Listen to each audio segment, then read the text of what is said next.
Make sure that you understand what it is that you're getting into from the very beginning, because if you don't, and you were under the impression that it was a different way, and then you've spent all this time, contracting and writing business, and you get out there and you're in the field, and then all of a sudden you realize, wait a second, in this case, I don't own this book of business.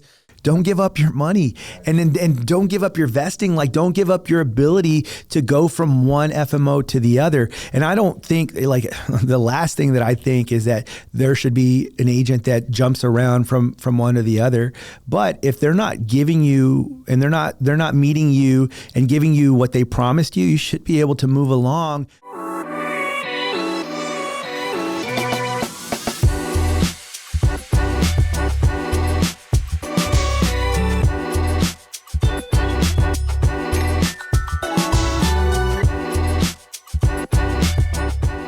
Hey everybody, welcome back to Medicare Agent IQ. I am Raul Gonzalez. And I'm Oscar Ibieta. And today we are going to be discussing how to choose a Medicare FMO. It's important. Yeah. I mean, that's where it all starts, right? And if you make the wrong decision from the very beginning, it can lead to nightmares. Dude, I've seen it. I just thought about it right this second as you said that. Just really kind of like the idea of choosing the right FMO. But I was just speaking with an agent who signed up with an FMO, and it's a pretty large FMO, like a national FMO. Yeah. And they were complaining about the fact that they were contracted, but apparently being paid by the FMO. And when they decided to leave, the FMO kept their renewals. Isn't that crazy? Yeah, I mean, well, that's one of the things, and we're going to dive into it, right? We're going to talk about exactly what what that means. Blasting off. Raul went straight to the middle of the podcast here. But think about it. But seriously, think about it's such an important thing to make sure that you're choosing to work with people who aren't shady. Yeah. Well, the thing, but on the other hand, there's sometimes that's the route that people want to go, right? Maybe they're looking for maybe that particular FMO is going to offer some sort of support, or maybe there's something else in it, but you want to, I think the root of it is you want to make sure that you understand what it is that you're getting into from the very beginning, because if you don't, and you were under the impression that it was a different way, and then you've spent all this time, contracting and writing business, and you get out there and you're in the field, and then all of a sudden you realize, wait a second, in this case, I don't own this book of business. It creates real setbacks. Yeah, well, this one wasn't. This one offered them nothing extra. They just decide to do all their contracts that way. The funny thing is that we had an agent join us maybe like 6 years ago from that same FMO, and it was the same situation, and it was just for like one carrier. I think it was like maybe, I don't even want to say it but they left and they ended up deciding, you know what, I'm going to leave that behind. They left like 25 clients behind to join us, but they had just lost those 25 clients that they worked hard for. So but what if it was 100? Right. What if it was 200? But that's the thing, right?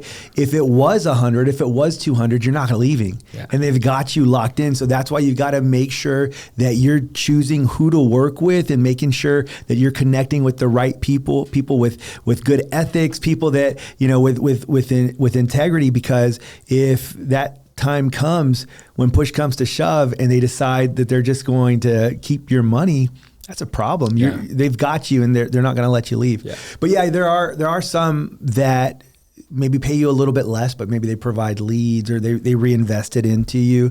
So you're right. There are some times where it might be appropriate to do that, but at least have the conversation beforehand. Right. Which is what we're going to talk about today, right? Choosing the right FMO. And so you just want to make sure that from the very beginning, you're asking the right questions and you're having the right conversations in the decision-making process of partnering with an FMO. Yeah, and you're not just choosing like an upline, you're choosing a business partner, and that's kind of the way that you've got to go into it, right? Like this is me choosing who I'm going to grow my business with. Yeah, I say that all the time. I mean, you have to choose who it is that you want to partner with. Who do you want to go into business with? And you want to be real selective with the decision that you're making. You want to make sure that whatever it is that this FMO has to offer, that it meets your needs, it meets your strategies, whatever you have in place as far as what your strategy is to be successful in this field, in this line of business, that it aligns with you, because not all FMOs are created equal. Not all of them operate in the same manners. And so you just want to make sure that you're evaluating on the very front end, and so that way you make the right decision from the very beginning. Yeah. And I think for a lot of this, you have to decide what's important to you, right? So there are some agents where technology is not really an important thing to them, right? Like I'm not really into tech, so why would I need to work with an FMO that's real big on technology? Or so there's different things, and that you've got to figure that out kind of on the front end. Like, what works for me? What am I looking to do? How am I looking to approach this business? And then once you've made that decision, find out if the FMOs that you're interviewing offer that. Yeah. There's this thing that I read that says people will spend more time comparing the purchase of a new phone than they would comparing what FMO it is that they want to partner with, which really resonated. You know, I'm with that. I just bought a truck a couple years ago now, but I did so much research on YouTube, and I read articles, and I was really trying to figure out which truck is it that I want to go with, because I kind of narrowed it down to a couple of different trucks, and so I did a lot of research, deep research, and figuring out which one it was that I wanted to go with. So I think you want to apply that and carry that into which FMO it is that you want to partner with. So let's jump into it. Let's go. What does an FMO actually do, Oscar? I mean, they do a lot, right? If you partner with the right one, there's a lot that they should be doing at the very least. So from the very beginning, just getting you onboarded, making sure that you can get through the contracting process and that you're not doing it alone. But also, well, you know what? Time out real quick, because I just had a thought that would go right into this. So when I've gone on to some of those Facebook groups for Medicare insurance agents, and you'll see there's like this running theme that says, it'll say something like, my FMO does nothing for me. And I want to give a little bit of pushback on that, because even if you don't see what your FMO is doing for you, especially if you're with a national player, one of the large FMOs, they are doing stuff for you. Like that Sunfire that you have access to, they're paying for that. Right. Just different things. So let's go back and say that there's right now a running theme that you say, FMOs don't do anything. It's just not true. They're doing things for you, even if you don't see what they're doing. They're kind of working in the background, helping to make sure that you have the tools that you need to do it. So even if it's like, well, they don't provide me leads, but they're maybe putting you in situations to do that. So I didn't mean to interrupt, but I just wanted to address that sometimes we see a lot. So yeah, I agree. I think it's you get on, and again, they're at the bare minimum, right? We would say that what they need to be doing is getting you through the contracting process and getting you through. They should be offering the right amount of training, but in some of these Facebook groups that you see, people are asking questions, and I love that these groups exist, right? Because that's what they're there for. They're there to help other agents in the Medicare community. But at the same time, you see some questions on there, and it's just I'm shocked at some of these questions. I'm like, these are pretty basic questions that you should at the very least be getting these answers from your upline, from your FMO, whoever it might be, not necessarily a Facebook group. So it goes beyond just the initial onboarding process. I think there needs to be some real support. And I think that's, once you've gotten through the onboarding, and once you've gotten certified and all of those things, from an operational standpoint, what kind of support is your FMO giving you, and does it align with whatever your goals are? Yeah, for sure. I think they're responsible for contracting. You should be with an FMO that's going to help you get through contracting. What does that mean? They may not hold your hand to complete your certifications and things like that, but they're going to get that contracting out to you. They're going to help you to do a lot of those things. And you also want to. You want to make sure that you're selecting somebody who is, in my opinion, somebody who's going to be a little more local, right? You see these national FMOs, but maybe they're located, at least you want to have something in between where maybe they're a little bit closer, or you at least, at the very least, have a direct line of contact or a direct point of contact. Because if you contract with one of these big national FMOs, but there's nothing in between, you may not really have somebody that you have access to when you're actually out in the field and you're writing business and you need answers to some of the questions in your day-to-day operations. Do you have a point of contact? And I think that's an important piece of it. Yeah, I think that having an individual that you work with at the FMO is important, not necessarily having someone local. Because I always say, we have a presence outside of where we're at. Right. And I always tell people, like, let me ask you an honest question. Could you drive to a local office faster than you can hop on a Zoom call with me?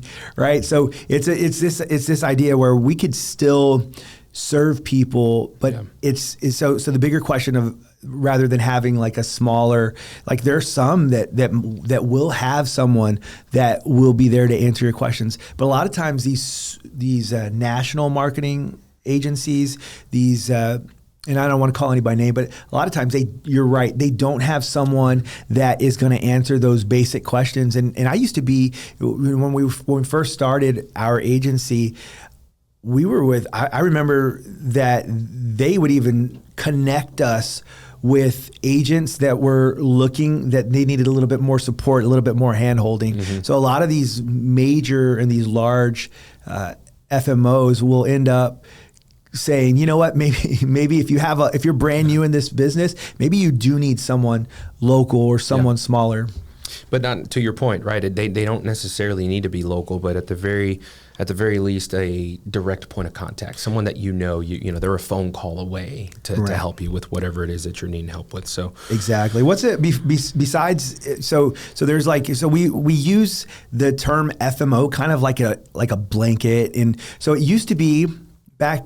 When I've like as long as we've been doing this, FMO used to be kind of like the national organization that was out there, with the big presence. There was, and I think there was originally like just a certain amount of FMOs that they started with. And then I think it was United Healthcare that kind of changed their rules. And so they started handing out this FMO contract to a lot more agents. And so then we started referring to FMOs as NMAs, right? Because that's the way that United is. Yeah, like that. So so NMA, like a national marketing agency or national marketing organization. But besides that, then kind of below that, you'll have like an FMO or like even a super FMO. So there's like a difference. And so the word FMO has become kind of muddied, but at the heart of it, like, that if someone's an FMO, there might be, usually going to be a little bit bigger than, the other ones that you'll hear about, like a GA or an MGA. Yeah. So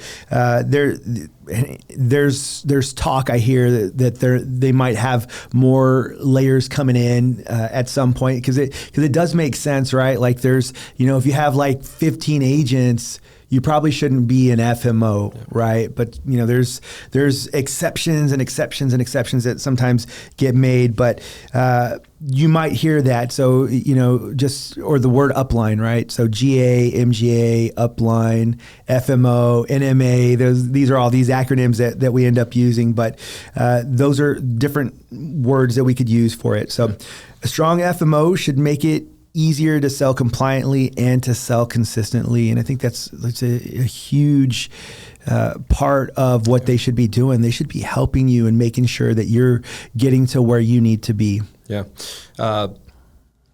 Carrier access. So I want to touch on that just a little bit more, just to make sure that we open up a conversation about it, because you have these regional carriers, right? There are certain markets where there are these smaller carriers that are available, and so you just want to make sure that the FMO that you're choosing is going to give you access to that contract. The last thing you want is to be in a market where there are some plans available, but the FMO that you're partnering with doesn't offer that contract. So I know that's pretty basic, right? That's a question, that's something that you want to be looking at and making sure that whatever contracts, whatever carriers that you're going to be contracting with, that the FMO has, that they're going to give you access to those guys.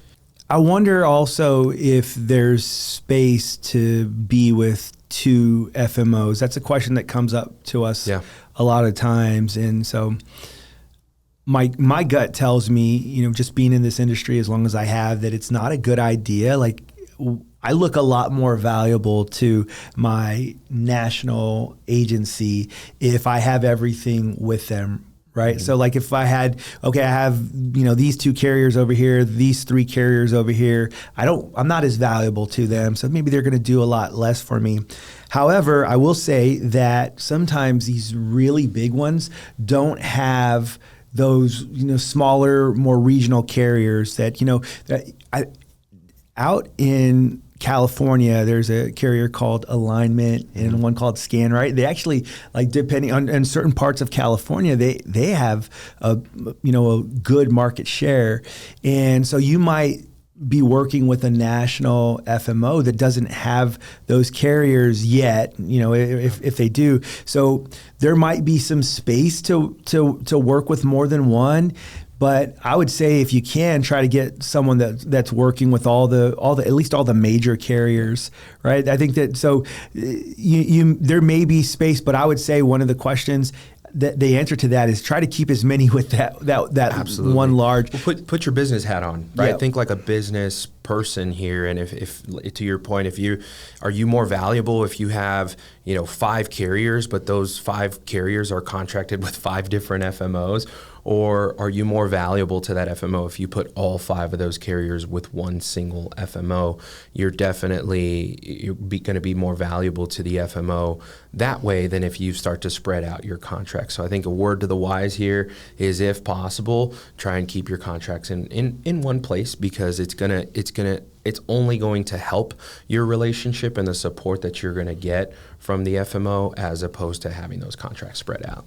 Yeah, for sure. And I would also like to something else to bring up when it comes to carrier access is, I wouldn't want to work with someone that seems to be pushing one carrier over the other. Yeah. And so everyone has good partners, right? Like, we might be really close with United Healthcare, but if we're doing the right things for people, then we're not so worried about production for that one carrier. Even though we're going to try to get them production, just overall, we want to produce for everyone.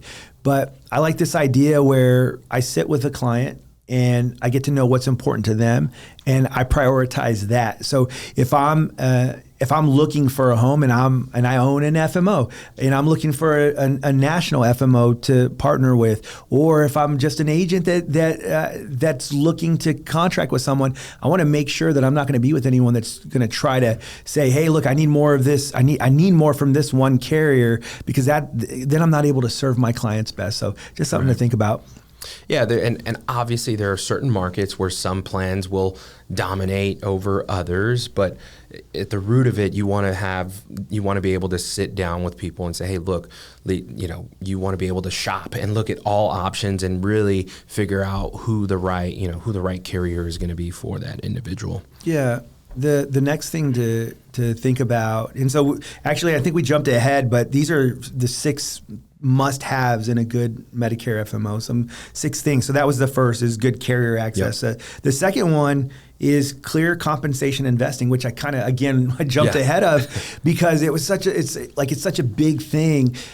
You want to make sure when you're looking at an FMO, like, hey, are they paying me direct? If not, because some don't, some have to go through the FMO, and so I completely get that. But do I get to keep this? So the way that these Medicare contracts are set up, if I get let's say I get contracted with United Healthcare, and I sign up to Oscar's FMO and I go with his, and then 2 years down the road I decide that I no longer want to work with Oscar. I want to go off to this other FMO that offers a little bit more of such and such. The way that these contracts are written is that I should be able to move over. Oscar will continue to get paid his override that he was getting. They don't call it override anymore now. Administrative fee. Yeah. So these administrative fees, Oscar will continue to get paid his renewals on those administrative fees. And then I go and I move my contracts over to this other FMO, then they'll start getting paid from now on. I keep my renewals. So Oscar is not hurt because Oscar keeps his renewals. I keep all my renewals, and then the new company gets my new sales and those renewals when those plans renew. That's the way that it's supposed to be. And like I just said earlier, like there are some people that get locked into these contracts where they don't keep that. They end up leaving because they're getting paid, or they're getting paid less than the Medicare allowable amount, less than what we call the street level. So this idea with the word street level is like, I should be able to get paid what I would get paid if I went directly to the carrier, which some of them don't, but if I should be getting paid that same amount. And so if you sign up with someone and they're trying to pay you less than what that amount is, unless they're doing a lot for you, don't give up your money. Right. And don't give up your vesting. Like, don't give up your ability to go from one FMO to the other. And I don't think, like, the last thing that I think is that there should be an agent that jumps around from one to the other. But if they're not giving you, and they're not meeting you and giving you what they promised you, you should be able to move along without losing everything that you've worked to build. Yeah. And so make sure that you're looking at that contract, read through, make sure that you're getting paid the fair market value, and unless a carrier is paying less, but get paid what the carrier is actually paying, and then also make sure that when you leave that you'll be able to keep your renewals. Right.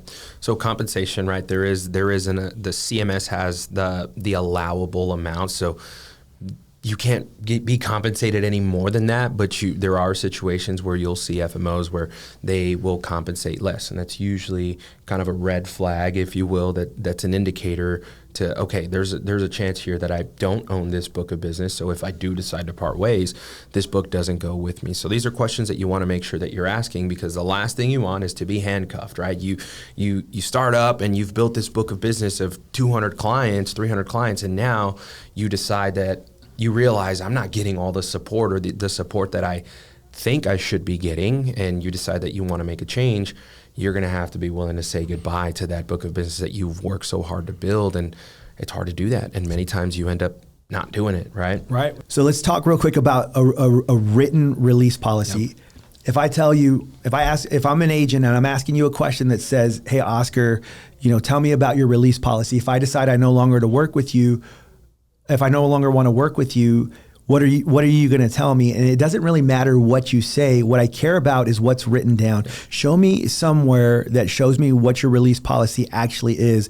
I've talked to agents out there that have tried to make a move, and then they've been told, you've got to pay for the training that we gave you. If you want to release, you've got to pay us. And that, like, you got to let people go. That's my opinion. And for me, like, if I contract someone and they tell me, you know what, I think I can do better over here, man, good luck to you. I wish you all the best. I'm not going to try to hold you back from being able to go and be successful. I'm not going to try to hold you back, even if I've invested time, even if I've invested money. But there's some that would say, you know what, I've trained you, so you're going to have to stick with me through this time or that time.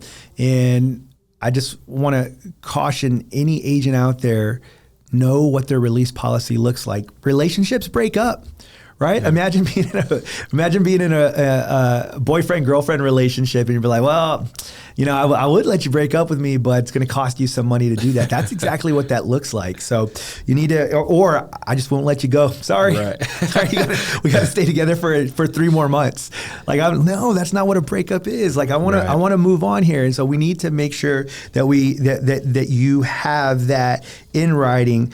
I remember when, obviously, like, our agency is a pretty big agency. And so I remember when we were moving from one agency, one national FMO over to another, and I was talking with the person who was at the new one, and I was like, hey, so what happens if I decide to move on? He was like, well, yeah, like, we'd give you a release. I actually asked him for a written release up front, and he gave it to me. And so, it's funny, because here we are 6 years later, I've never needed to use it. Yeah. But that shows you, right? Like, it says a lot about it. It does. Yeah. It says a lot about that. I still have right now in my email this written release policy that they've already signed, that they're letting me go.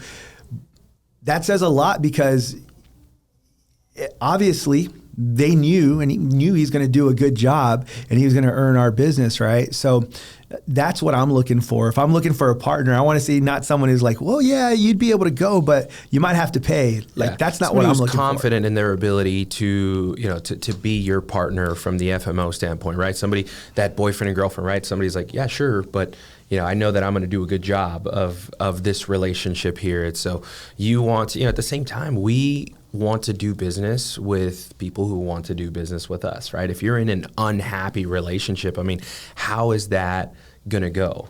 From a business standpoint, there's probably going to be a lot of tension there. And so that's the reason that we have, that open release, right? It's like that written release policy where it's like, hey, if you feel like we're no longer a good fit, then, we're okay, moving on. But if you end up in a situation where you want to see if you can get that in writing. You want to get it in writing. Don't take their word for it. You actually want to see it in writing. But if you end up in a situation where you cannot get a release, then what happens? There are certain windows where you're able to. You'd have to.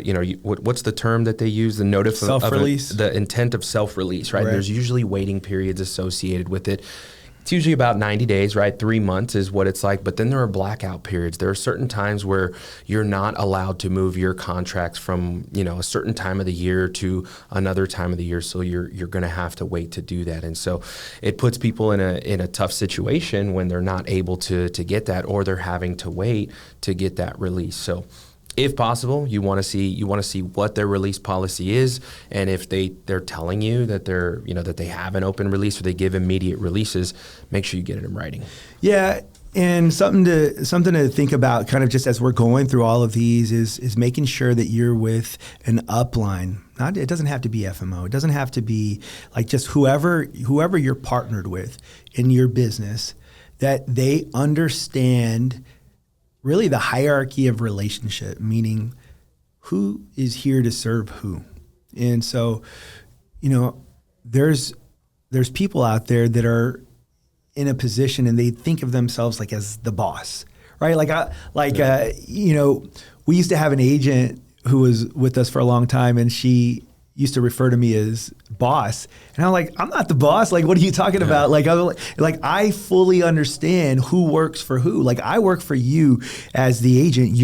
I'm here to serve you. And so when an upline has that understanding, you'll notice that they seem to serve you a lot more, because they understand that we're here to serve the agent, not the other way around. Right. And then we get compensated to help agents to be successful. So it's having that firm understanding. And you'll notice that uplines that do, we should actually have called this like how to choose an upline, not necessarily like an FMO, but because you want to make sure, so some people will go and sign up with a GA or an MGA that doesn't do a whole lot, but they've got this great national FMO.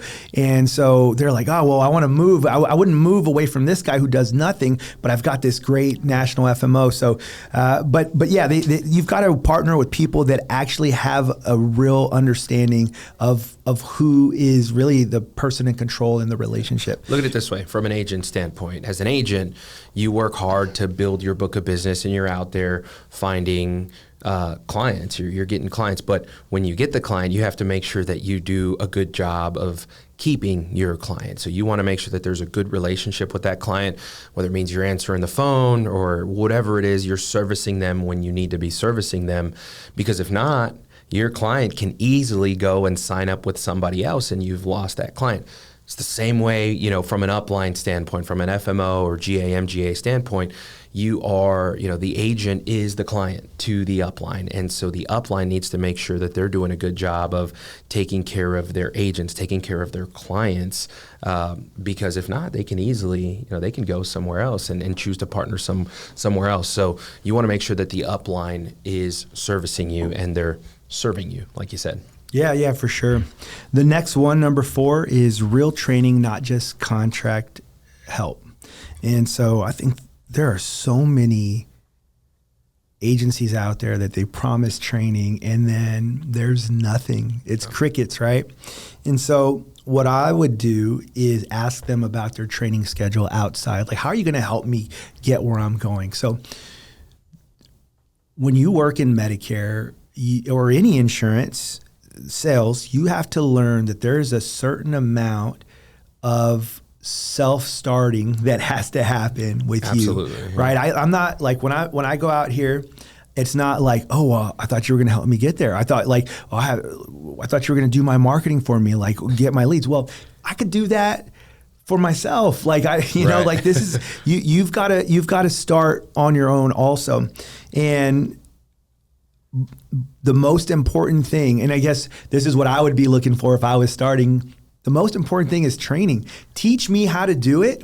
And then once you teach me, I'm going to go and I'm going to get everything else figured out. I'm going to make it my own style. So like whatever you teach me, I'm going to take what you taught me and then I'm going to go on and I'm going to figure it out from here. And it might not look exactly like the way that you taught me to start, but like you got to be with someone that's going to teach you not just how to market and sell this stuff, but you need to understand the plans. I've talked to people that have been like, yeah, I signed up with them and they just gave me these books and said, go out and sell. Absolutely not. Run far away from an agency that does that, right? So what I'm looking for is an agency that's going to teach me about Medicare, that I could go out and sit in front of someone and confidently explain to them that this is what this plan looks like, this is what that plan looks like, and understanding like what the implications are of not choosing to enroll in a plan or not choosing to enroll in Medicare Part B. And so I want to make sure that I'm with an agency that's teaching that. And then after all that's teaching me how to get out there and market and sell Medicare plans, because it's not easy. Like if I was doing life insurance and I was having a down month and I couldn't afford leads, I could just go knock on doors, right? And just find people. You can't really do that in this industry. Or at least, for Medicare supplements, I guess, there's some wiggle room there. But for Medicare Advantage, you really can't do that. And so, and then honestly, it doesn't really work that well, right? Yeah. Even if you do. So we need to make sure that we are finding an upline that is going to help us to be to become experts, not just on selling, but on understanding what you're selling. Right. And as an agent, you have to be a self-starter. Again, you are an entrepreneur. This is your business. You're starting a business. You're looking for somebody to partner with to support you in helping you build your business. But at the end of the day, it's up to you, the agent, to make sure that you're going out and you're figuring out ways to build this business with the support of your upline, but not, the expectation should never be, is the upline going to go and do this for me? You're not expecting your upline to go out and build your business for you, but you do want them to help you, right? If you're looking for somebody who's just going to serve everything up on a silver platter, that doesn't exist. It doesn't happen. You're not going to get that, but you need to make sure that you're selecting somebody who's going to help you. So remember, you're a business owner. This is your business. You're an entrepreneur. I need to put a plan together, have your upline help you put that plan together, and go out and execute and make sure that there's ongoing support in that execution. Yeah, absolutely. So we're going to come back next week and we're going to finish out, because I think I don't want to get stuck and start rushing through. Yeah. And let's come back next week and we're going to finish this conversation. It's one of the most important conversations for agents, so it shouldn't be rushed. It should be like, let's figure out what are red flags, what are other things that we want to do. So next week we will be back to wrap this up. So until then, let's get out there and so actually this isn't for new agents either, right? Like this is for existing agents who might be shopping around. I saw something that said like it was a carrier, it was probably, I think, a national FMO. I don't remember who it was, but they said like 40% of agents are considering moving. So if that's you, like, let's finish off, let's do that studying, like Oscar said, like, don't go researching phones, research the FMO that you're going to partner with. So until next time, we'll get out there and get selling.